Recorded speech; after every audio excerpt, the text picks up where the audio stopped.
I'm curious. Did any of you have a chance to try these alternative methods of doing walking meditation? Yeah? No, lunch was too good. Okay. I tried it. You did? Yeah, actually, when I was hiking every weekend, Mm-hmm. I tried to do whatever you instruct, Mm-hmm. and in a fast pace.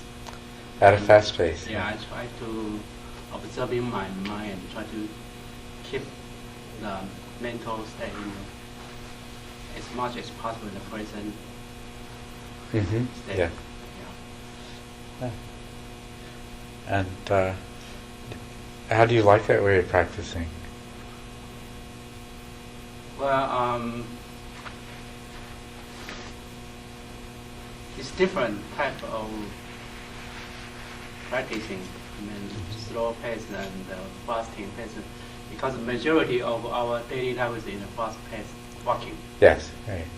I mean, if you try to do very slowly, you gotta find some time and intentionally.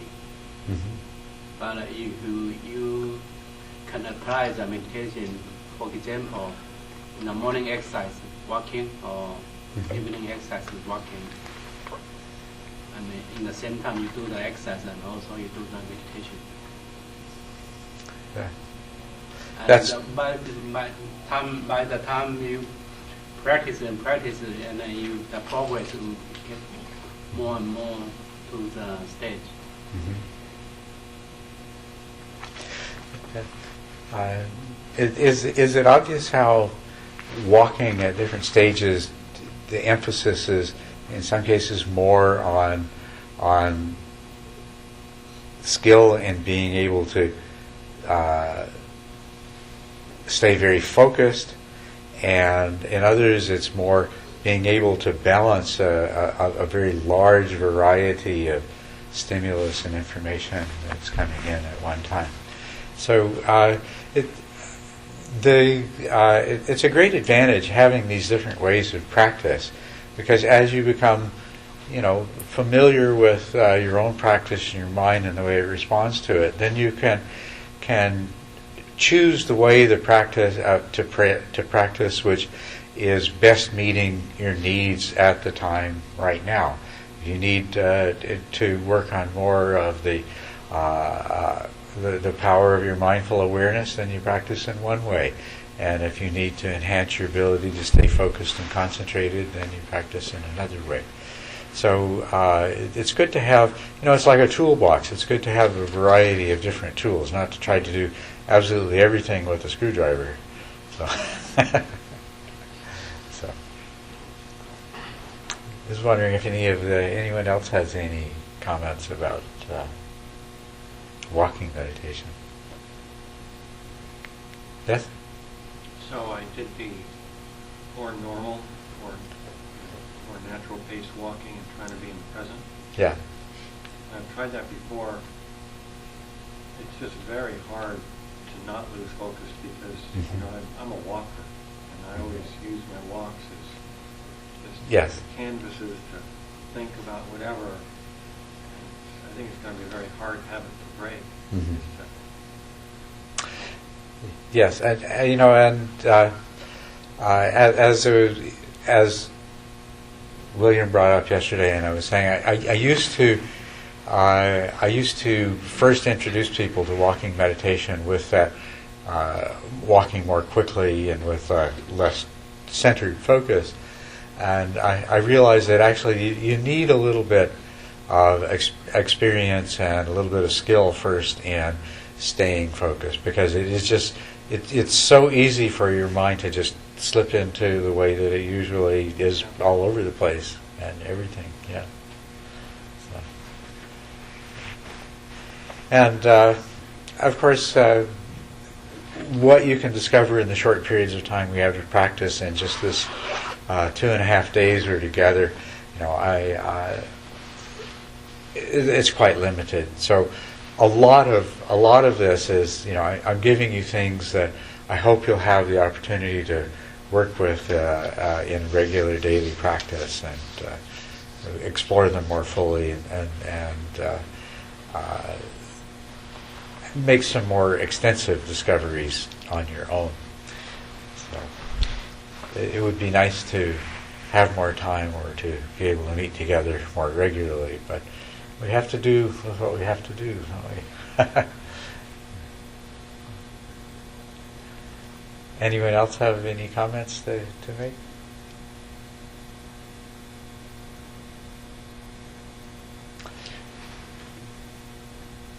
Maybe I have a comment. Okay. This time, until now, this point, I just very appreciate, even though I attend retreat several times and I practice that, and this is maybe is the first time I more systematic and more organized from the beginning, how to that, and give me the opportunity not just review but also learn from the first, beginning and how that, and my practice and understanding has more kind of built a little bit more solid, realization and foundational or practice, and I feel very, very, very good, for this. I think everyone, if start to practice, if they have this, go through this, will be help a lot. Oh, good. Yeah, thank you.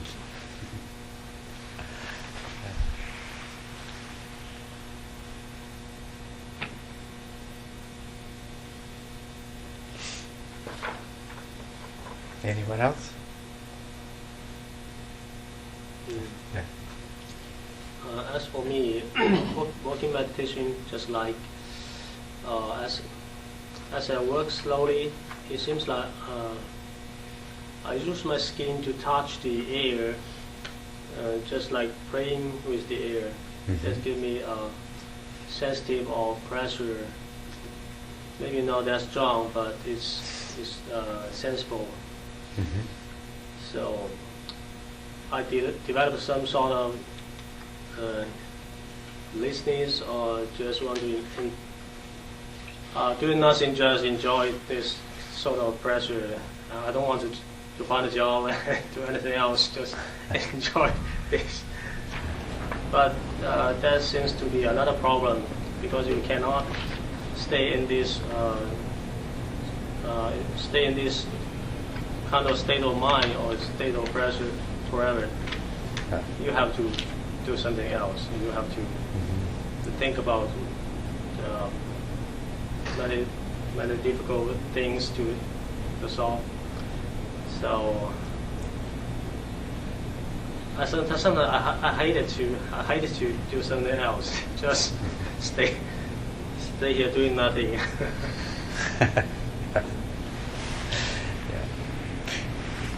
That's right. So if you when you really begin to discover just how pleasant it is just to be in the present moment, it's an interesting kind of pun. Present moment to pleasant moment.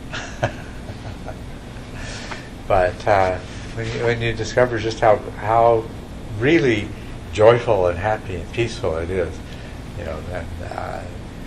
By contrast, you wonder, what are we doing the rest of the time? All of this, sending our minds off in all these directions, chasing these goals that seem so important. But it seems like that's what we have to do. We're this kind of being in this body, in this world, so we don't have any choice. But I hope you've all had some of that discovery of just how wonderfully pleasant it is to just completely be in the present, and the huge variety of sensation and experience. And I invited you to begin to notice, what's pleasant and what's unpleasant, to really be more conscious, aware, because we let so much of that just slip by. We don't realize how much there is there. So I hope that those of you that took the time to do it were able to to experience that to some degree. Yes? When I walk, trying to stay in the present, it suggests to me that I don't think. In other words, I shut off my thought processes to the extent possible, if I can completely shut them off. Is there a role of walking and thinking? In other words, to use thought in certain ways while you're walking, or should we try to minimize our thinking completely while we are walking? Well, very specifically, what the instruction I gave you, I didn't say to try to stop thinking, but what you realize, of course, is the vast majority of your thinking is not in the present. It's in the past and the future, and it's about things that are happening elsewhere. So the instruction leads you naturally to make that discovery. But at the same time, you don't need to try to stop thinking entirely, because you can bring the thought processes to focus on the present moment as well. And that's well worth doing. Even when we say thinking, we're largely referring to the sort of inner voice or the rising of images and things like that. But if we can just direct them to be on track with the present moment and the here and now, that's a very enriching experience as well.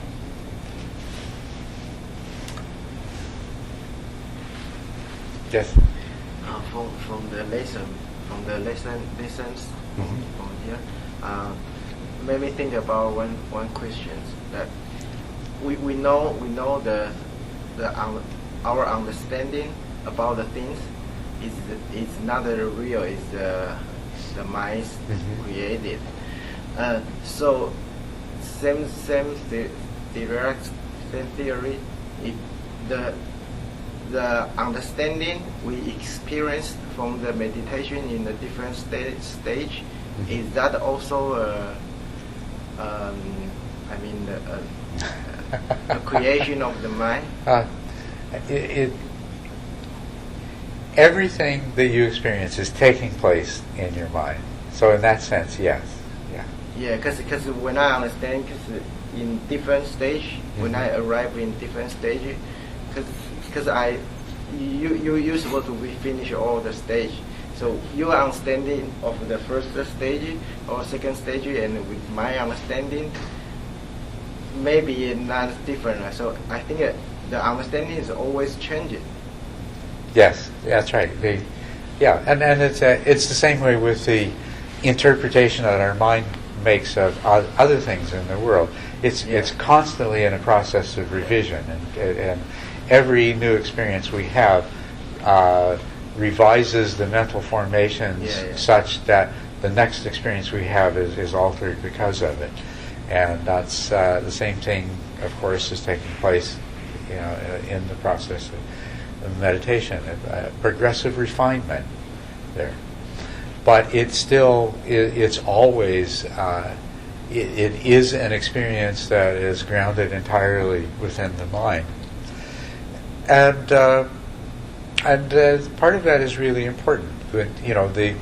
When you begin to experience great bodily pleasure, joy, and happiness, and you realize that this is 100% totally coming from the mind itself, and by extrapolation, you realize that all of your experiences where you thought that your pleasure and joy and happiness were coming from outside yourself, the same thing was happening. It's actually coming from your mind, and that liberates you, that frees you from this entrapment in the idea that you are dependent for your happiness on the things that are outside of you, and that you absolutely have to go out there and control and manipulate the world, because how else are you going to make yourself happy and avoid suffering? And so that's a really important part of the discovery is that the origins of all of this are mental. So it's adding to that, refining that as you go along. It becomes just more and more obviously apparent. Yes? So a question that occurred to me during the break are mindfulness and introspective awareness, are those the same thing? They are, yes, they are. But when we say mindfulness, we're translating the word sati. And although mindfulness is the most common way of translating it into English, a little more cumbersome but more accurate translation would be fully conscious awareness. Okay? Now, introspective awareness, it has to do with where that mindfulness is directed. So, when it's directed towards the things that you're experiencing them, and you're experiencing them with great clarity and vividness, then that sati, that mindfulness, is of the one sort. It's the object-oriented sati. And the introspective awareness is when it's refocused on what's taking place in the mind itself in the present moment. And the term for that in sati or in Pali is sati sampajana. Sati sampajana. And sampajana is usually translated as clear understanding, which is accurate, but it's not at all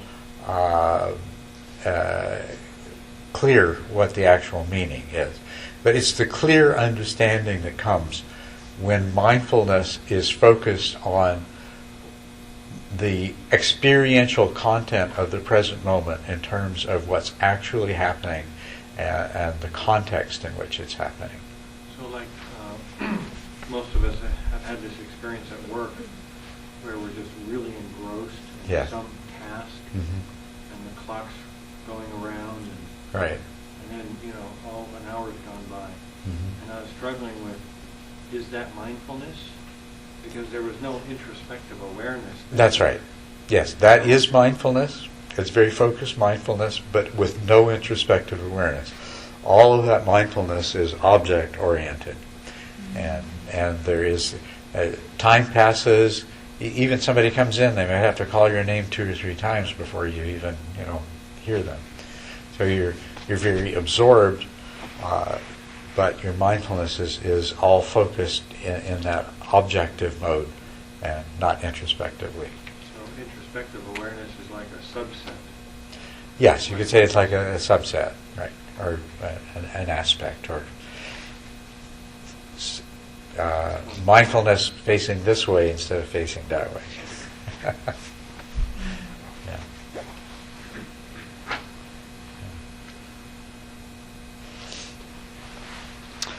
Well, let's sit together once again for a little while,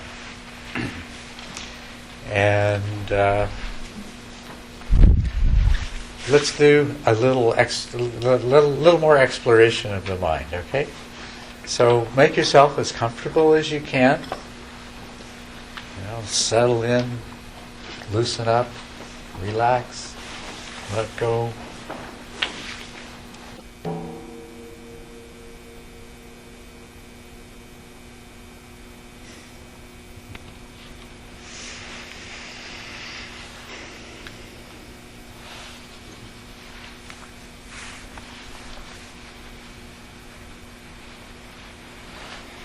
Did you have much mind wandering during that meditation?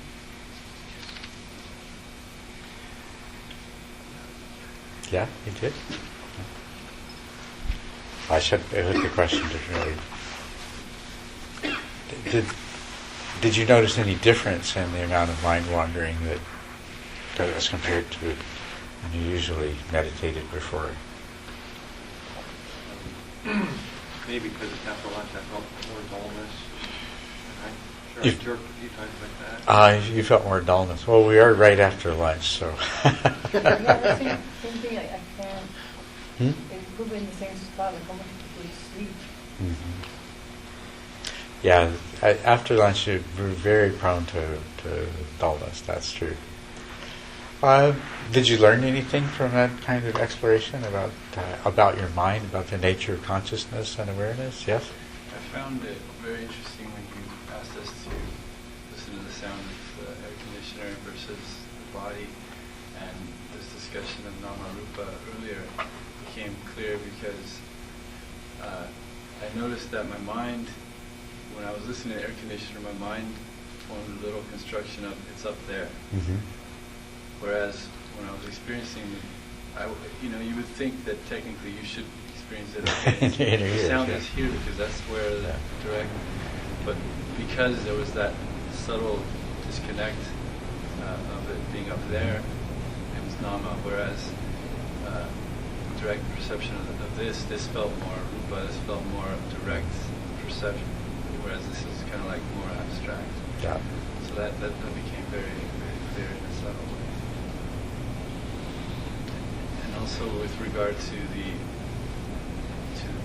it's interesting that you mentioned focusing on the in-breath and the coolness, because I've realized that in my own perception, the coolness and the in-breath has a residue, and the coolness tends to cling, to stay there a little longer, and it sort of obscures the pause after it and the out-breath. That makes sense. It sort of covers it up in that way. It has a residue that remains afterwards. So you, by focusing in more specifically, you became aware of things that were always there, but you hadn't really quite grasped them. And anybody else that learned anything new or have any revelations as a result of that exploration? Yes? I feel a disconnection from the concentration, and also trying to focus on, you tell us how to put your mind into your stomach and your neck and your shoulder. I feel like disconnect myself. It's like, I don't know where I am, but I feel like kind of monkey trying to find it. So I'm like, and after a while, I fall into darkness. It's like, okay, I guess I'm in some kind of zone. It's like, okay, I cannot find myself. So I chose to go back to focus on your breathing. Then I found myself again. So. Did you notice that when you went back to the sensations of the breath at the nose, how easy it was to focus in on them when you went to some place that you weren't used to observing, like your hand, that it took a little period of time before you actually become aware of those sensations?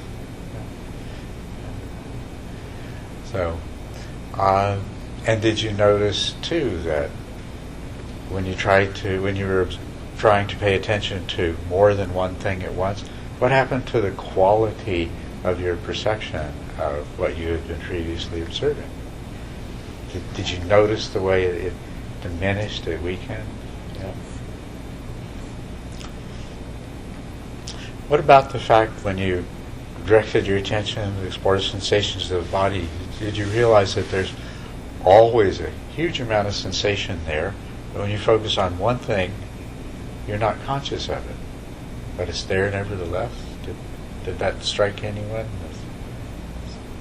No? That when I ask you to direct your attention to sensations in your body, and you become aware of all these different sensations that you weren't aware of when you were very much focused on the sensations of the breath, that when you focus on one thing, when you're strongly conscious of one thing, you're weakly conscious of others and not conscious at all of others still, but they're there. And what about the sense of your attention, the mobility of your attention? It moves around like a telescope moving around, focusing on first this and then that, or a light shining first on this and on that and then on another thing. And those qualities of when you're very narrowly focused or when you're very broadly focused.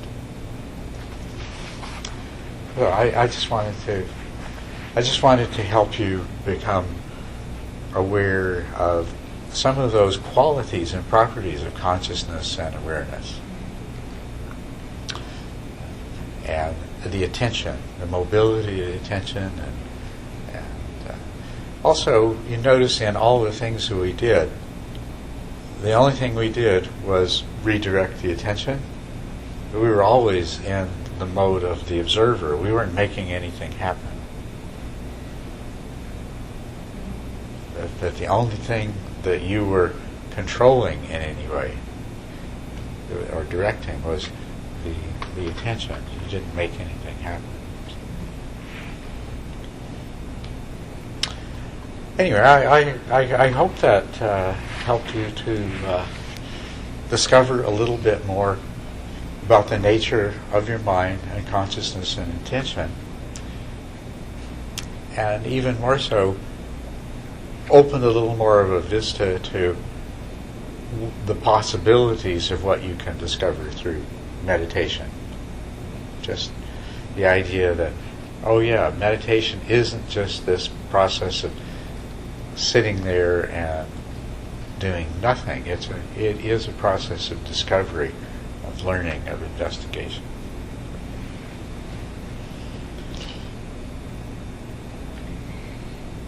And experimentation. Yes? I noticed too that direct focusing of awareness on a pain or discomfort can have the effect of just sort of solving it. Yes. That's wishful thinking, but Did anybody else notice that? If they directed when I asked you to direct your attention to ache or pain, did you find that it dissolved? It doesn't always do that, but it often does. Yeah. As a matter of fact, the more often you do that, the more often the more likely it is that when you focus your attention on the pain, that it will just disappear. Somebody, yes. This afternoon's meditation, I have a special feeling that I never had that before. I've been meditating for a while, and I've been pretty happy with it because I pretty much can direct where my mind, one of my mind goes. And today, for this 30 minutes, I feel uncomfortable. I'm uncomfortable with my legs and uncomfortable with everything. I just try to overcome that. But at the very last few minutes before you're gone, I feel that my mind is kind of empty and waiting for me to lead. Usually my mind's like trains, goes anywhere, then I just lead the train. And but this time, it seems like a train is sitting in the station waiting for me to jump out where I don't want to go. Mm-hmm. Interesting. What's that? Well, what I would say what that is if you think of your mind as all of these different processes with their different tasks and their different agendas, that what you're experiencing happening is that instead of them all insisting on going their own way, they came to this place of actually a kind of unification, a cooperation, collaboration. Okay, we're all doing this together. So and then there's that part of your mind that had been over the previous 20 minutes directing your attention one way, and then directing your attention another, and shaking and this pattern of one part of your mind directing what's happening with the rest of your mind. And so that I think you experienced some unification of what we're talking about is unification of the mind, where these different mental processes just sort of coalesced into following a single direction and leadership. Does that seem like a description of what you experienced? Seems like it, because usually I'm on the driver's seat and I can drive it to where I want. I want attention to this place, I want attention to that, I want to feel the energy. I'm on the driver's seat. Okay. It's the first time I feel that the train is waiting there for me to jump off. Oh, I see. So you're used to being the director and the controller. Right. Right. Okay. So, well, that's good. That's interesting that you have this experience of just letting go of that need to always be in charge. Yeah.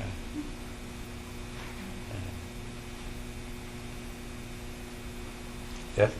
I had a question when you were splitting attention.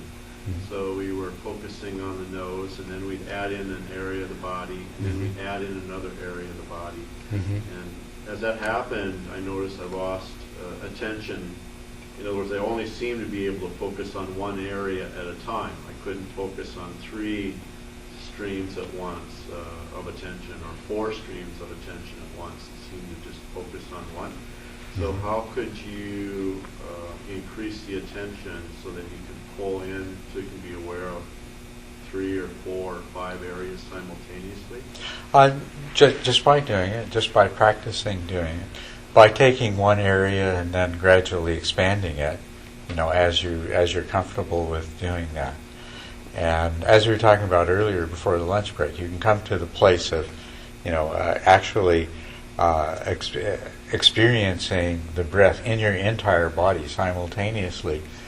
And surprisingly enough, you can do that with very, very nearly the same degree of clarity and intensity that earlier on you were only able to do in a single localized area.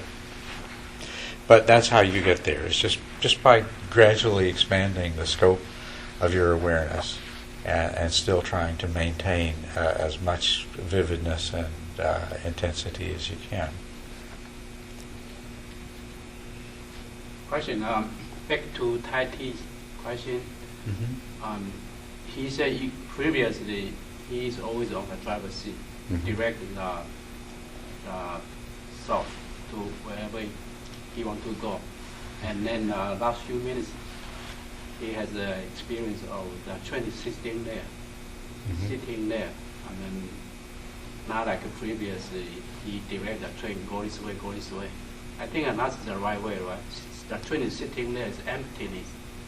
I mean, you don't do anything. You just let it be the present. You do need to get to that place of not needing to be you don't need to drive, right? in control and not driving. Yeah.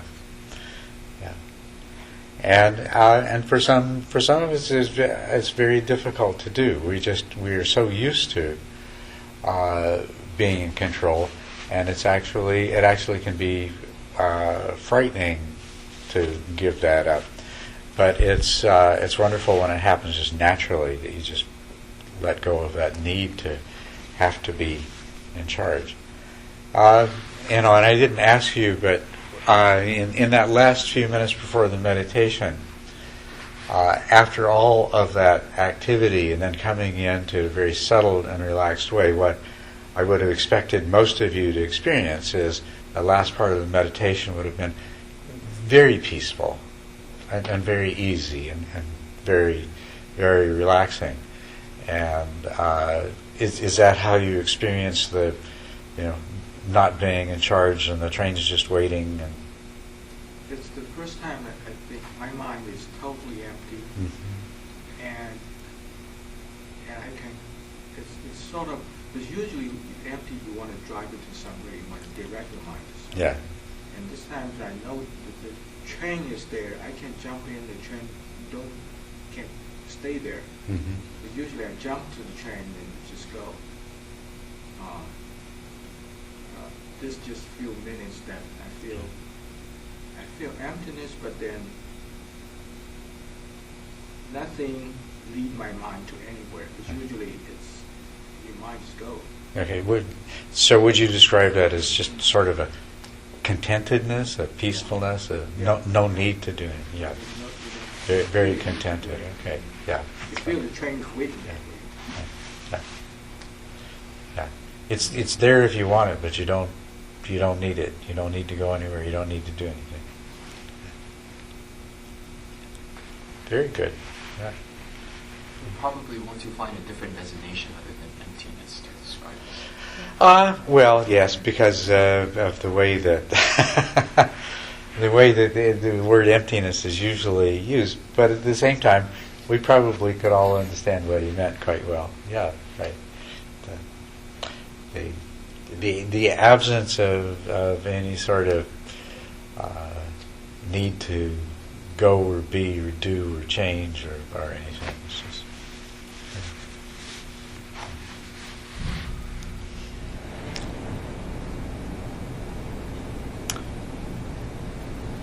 anyone else have any comments or anything? Yes.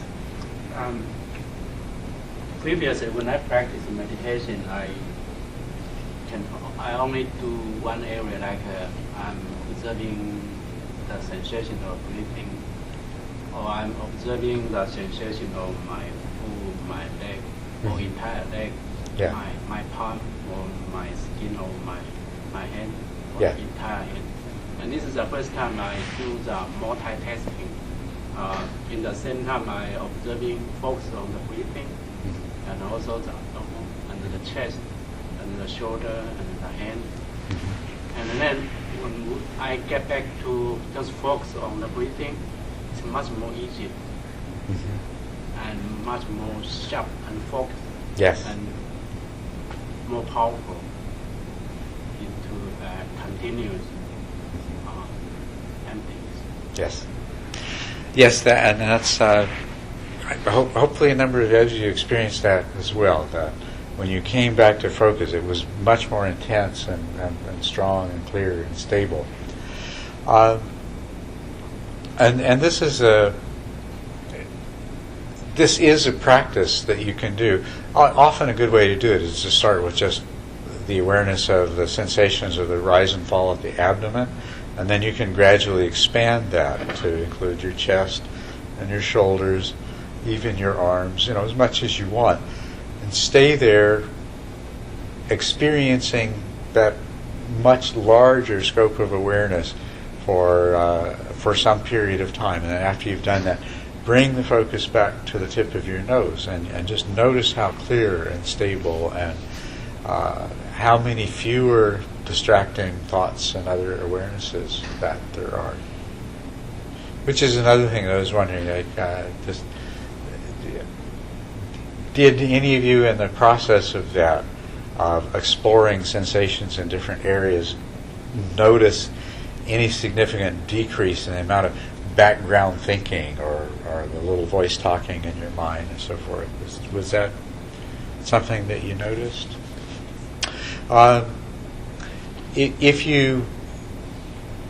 Usually it is something that you will discover is that the larger the scope of what you're trying to take in at one time, it doesn't leave over much conscious capacity to be attending to other thoughts and other distractions.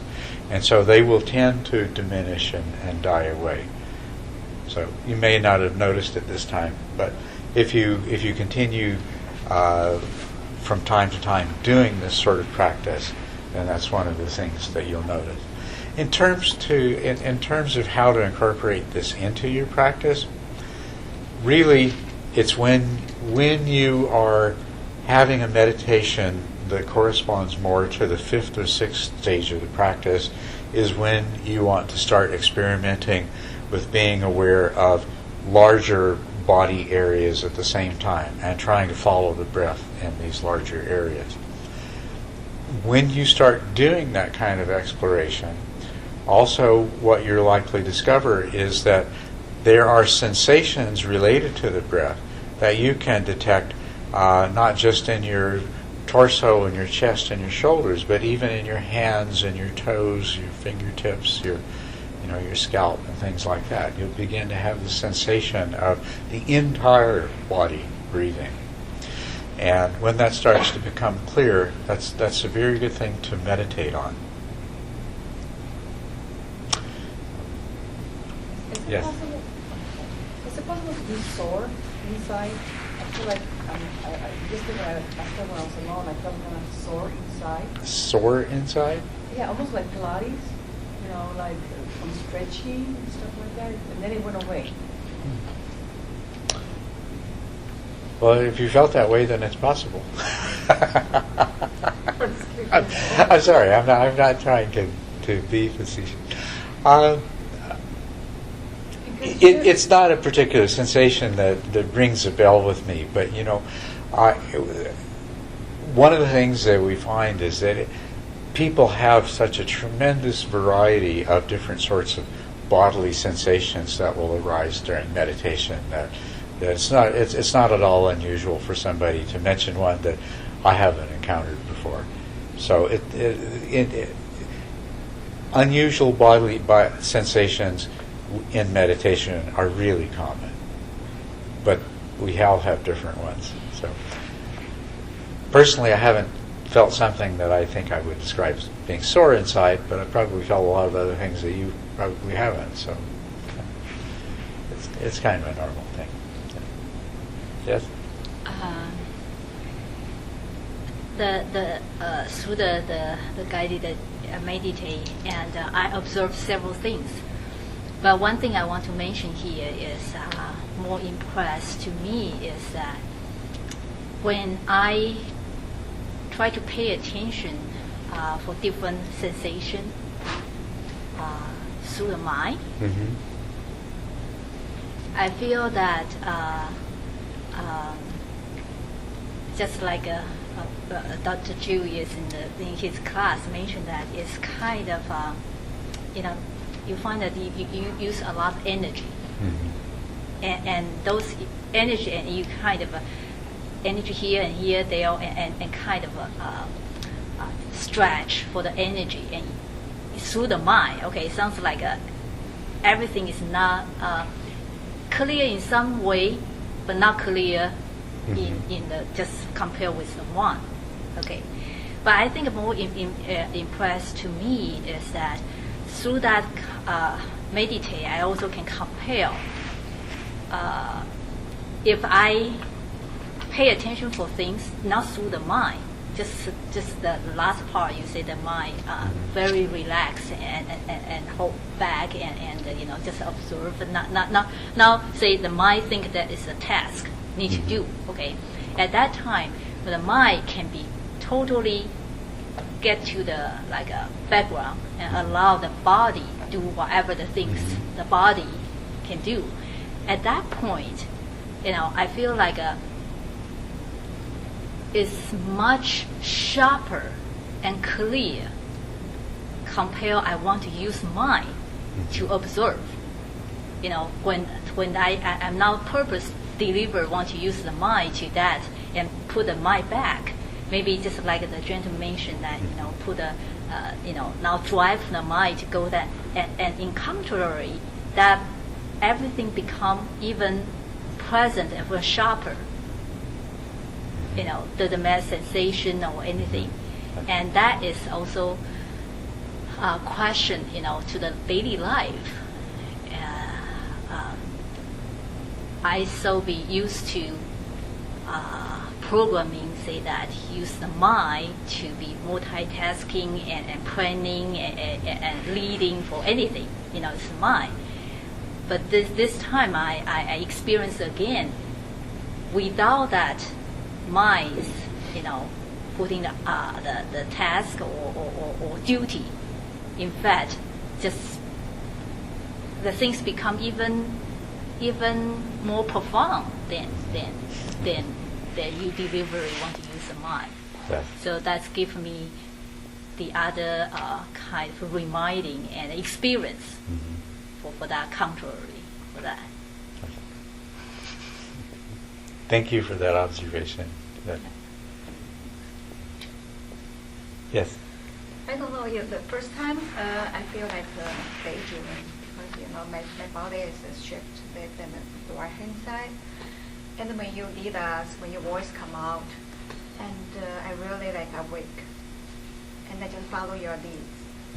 And afterwards, I didn't hear any air conditioning sounds, just your voice. And it really awakened. So that time I feel, I don't know, it's hot. I feel so hot, sweating. I don't know why. So I put the blanket out. It's not possible. Yeah. Is energy rise or what happens? And I totally don't want to stop when you say, when you come And you say, okay, last minute, I don't want to stop. Mhm. I want to stay still. I can stay still that time. Yes. That's what happens. I don't know. Yes. Yes. I think I want to stay in that time. You see, it's peaceful, relaxed, but I feel hot. I don't know, that's peaceful or different things come out. So, yeah. So, once again, as I was saying to her, we have these strange bodily sensations, like feeling hot, and that's actually one that's very common. To feel that energy rise and then to feel the hotness, but to also be associated with the mind being very focused and just wanting to stay in that place of focus is. What I say like hypnosis, like I'm totally awake. Mm-hmm. I just hear your voice, Yes. nothing else. I don't know what that happens. I just stay here, feel so comfortable. Mm-hmm. I don't want to come out like this. Yeah. Well, now is an opportunity for, we'll have a little break, and then, as we did yesterday, there's 3 30-minute sessions for you to practice sitting and walking and then sitting again on your own. So I've given you so much stuff to work with. You're going to have to be very selective. You're going to have to choose, and I would say take the simpler practices preferentially, but decide for yourself what you want to work with. With the sitting practice, primarily you just want to recognize the stage that you're at, whether it's the second or the third or the fourth or the fifth stage, whatever it happens to be, and do the practice according to where you find yourself there. Now, if you do feel like that you're definitely in the fifth or sixth stage, then you might want to experiment with practicing with being aware of larger body areas simultaneously, and perhaps seeing if you can work your way up to being to experiencing the whole body with the breath. But for the most part, just do the basic practice according to where you are, and just see how much progress you can make with it. Okay, over the next hour and a half. But we'll take a break first. So we'll start the first session in about 10 minutes. Okay.